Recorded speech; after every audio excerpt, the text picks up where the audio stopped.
Putting the leaders out of business. Business is not a game of comfort and security. Business is a game of domination. And in this chapter, I will make a case that you should always have a giant at the end of the road that you want to unseat. Many people get too complacent in a small, sustainable income coming from a business they have launched. But every sustainable, humble income can be snatched away. Only those who seek to dominate even have the opportunity to compete. You can stick your head in the sand about competition or may even be okay with the competition. That does not change the fact that competition is a reality of business. It also doesn't change the fact that competition is for losers. What you want is to create a monopoly. Yes, there are antitrust laws that prevent businesses from having a complete monopoly. What you want to do is create a monopoly within your category.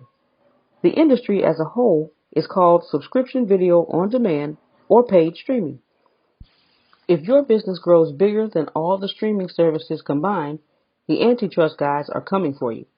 But if your business is simply going for being the only documentary streaming platform or only podcast streaming platform, antitrust laws don't prevent that.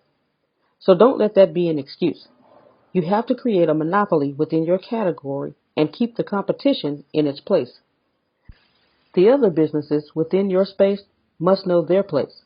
And for that, once you overthrow the giant within the category, you will use the money you have to either completely buy out your rivals or buy a controlling stake in their businesses. That way, no matter how much they expand and grow, they will never overtake you. At this point, you may be thinking, but Antonio, my niche doesn't have a competitor, and that is good. Initially, you need to be in a niche where there are no competitors, but you will not just focus on securing that niche by keeping out competitors. You will also keep broadening your niche till you have a rival.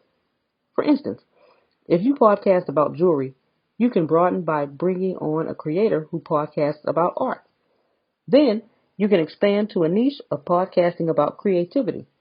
And since creativity is open-ended, you can venture into film reviews, music reviews, etc. Ultimately, you will become big enough to just be a podcasting platform. And when you do, you have to look at podcasting platforms around you. You have multiple rivals to unseat. In the conclusion of this chapter, let's remember the essentials. You are going to get overthrown if you think competition is optional. You must not only create a business that brings you an income, you must keep your eyes on a giant at the end of the road. You must overthrow this rival and then acquire smaller competitors. This strategy has worked in the business for over a century and continues to work regardless of the medium.